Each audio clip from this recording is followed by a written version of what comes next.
World War is upon us. It has been unfolding in slow motion for years. The only question now is who will get blamed. Humans tend to view each stage of history in isolation. As a result, they rarely see the chain reactions that build over decades, until a flashpoint catches their attention. September 11th, 2001 was one such flashpoint. You could make the case that this was where it all began. There's some truth in that, but it's also an oversimplification. I mean, let's remember here, the people we are fighting today, we funded 20 years ago. And we did it because we were locked in this struggle with the Soviet Union. They invaded Afghanistan, and we did not want to see them control Central Asia.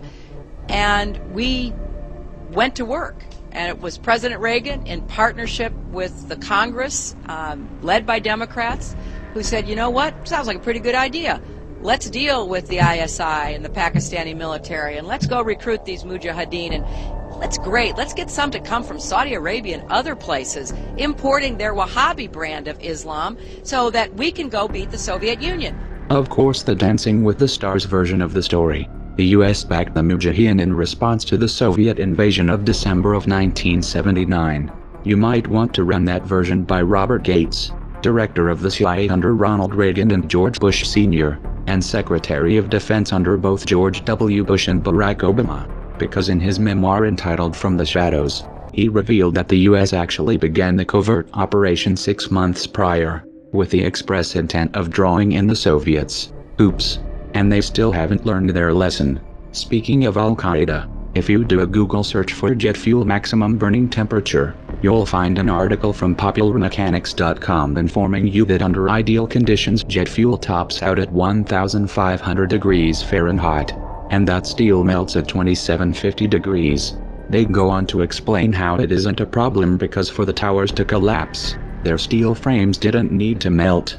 Trouble is, the steel did melt. Of course, little details like the laws of physics never got in the way of a good story. Oh, by the way, did you ever find anyone who could credibly explain how the third building, World Trade Center Building 7, fell straight down at 5:21 p.m. that day, though it was not hit by any plane? And did they ever explain how the BBC reported this event 26 minutes before it actually happened? Though I know what you're thinking. Maybe it was a green screen and shoddy editing, and that we can't confirm the actual time from that clip. Or can we? Turns out there was a second clip that did show the time. 21:54. That's 9:54 in England, 4:54 Eastern.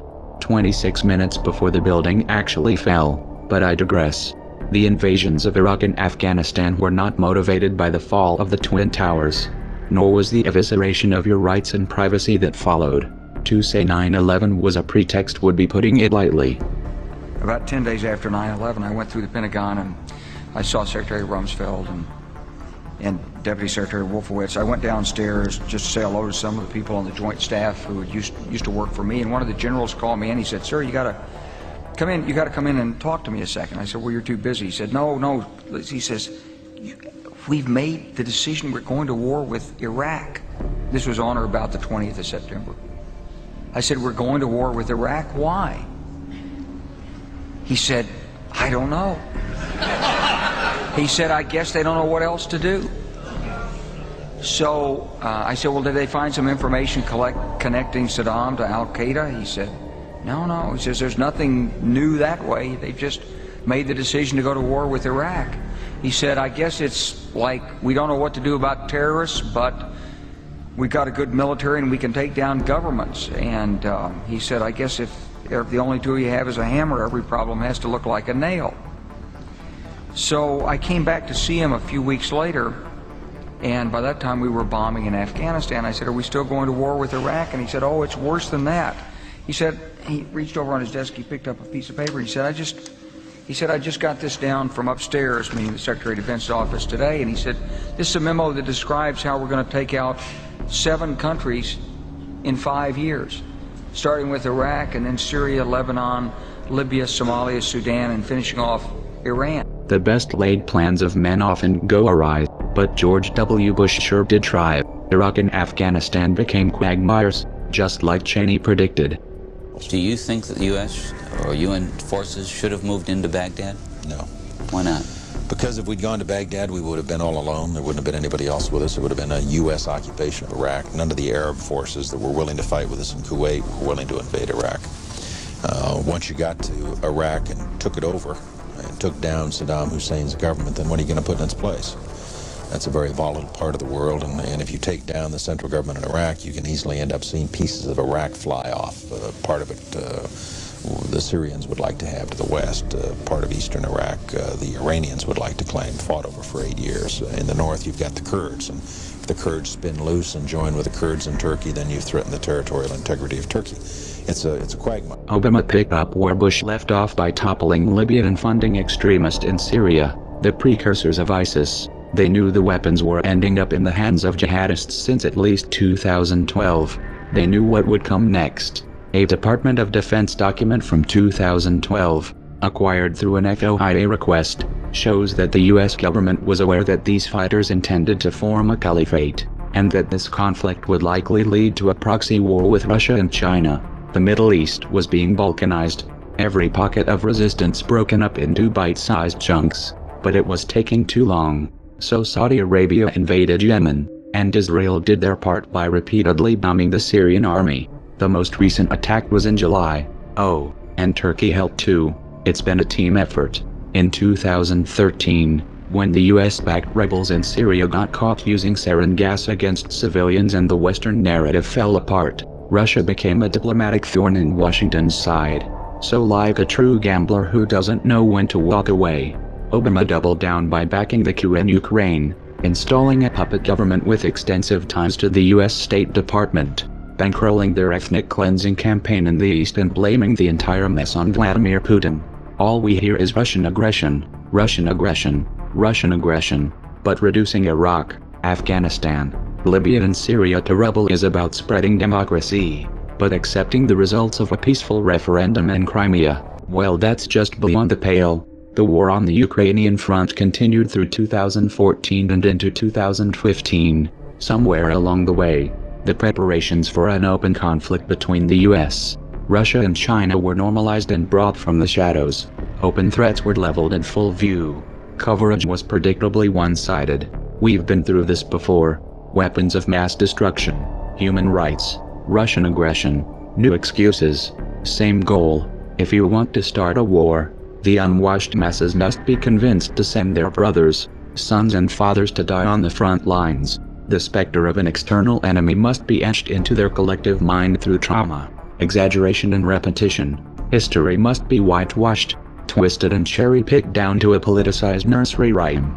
At no point should the real motives or consequences of such an endeavor be discussed. It stands to reason that if we want to stop a war, we must reverse this pattern.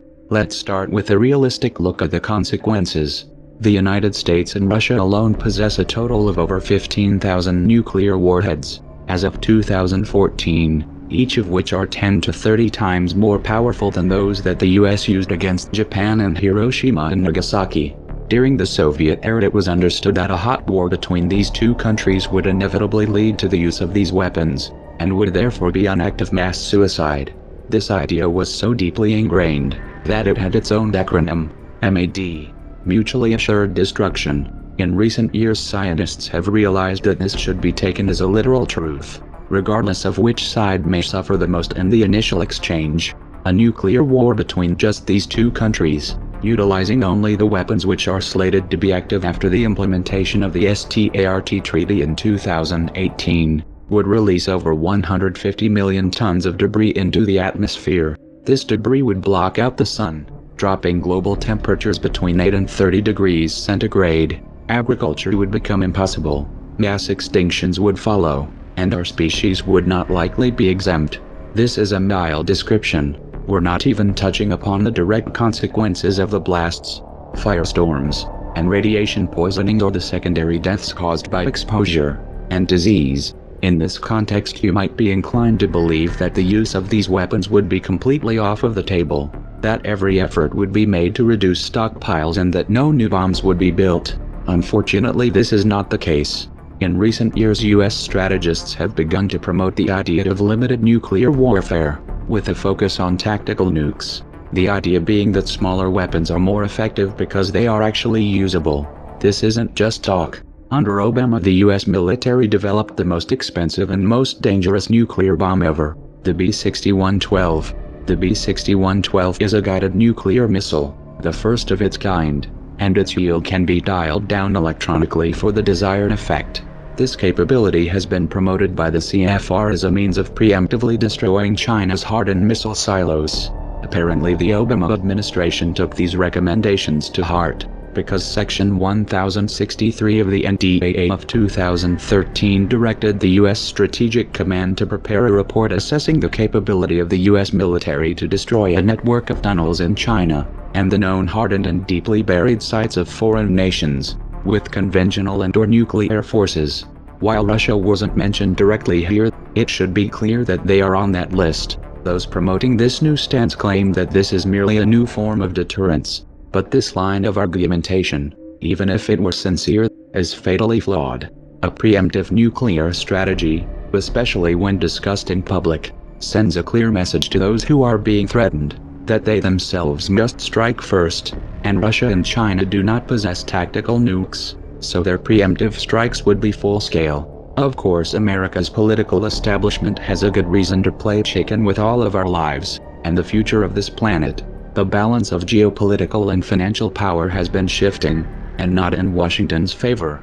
China's new Silk Road project, Asian Infrastructure Investment Bank, and outposts in the South China Sea, in tandem with the Eurasian Union spearheaded by Russia, are edging the United States out of the world's new center of gravity. Pivots have failed, bilateral discussions have gotten nowhere, sanctions have backfired, trade agreements have stalled, influence has eroded. Washington is running out of options and time. The dollar-denominated financial system has peaked. This is the end of a debt supercycle, and of the petrodollar. The next leg down is going to be epic. The powers that be would rather tip the board than lose the game. They'd rather take us to war than to take the blame. And if you let them get away with it, that's just the beginning.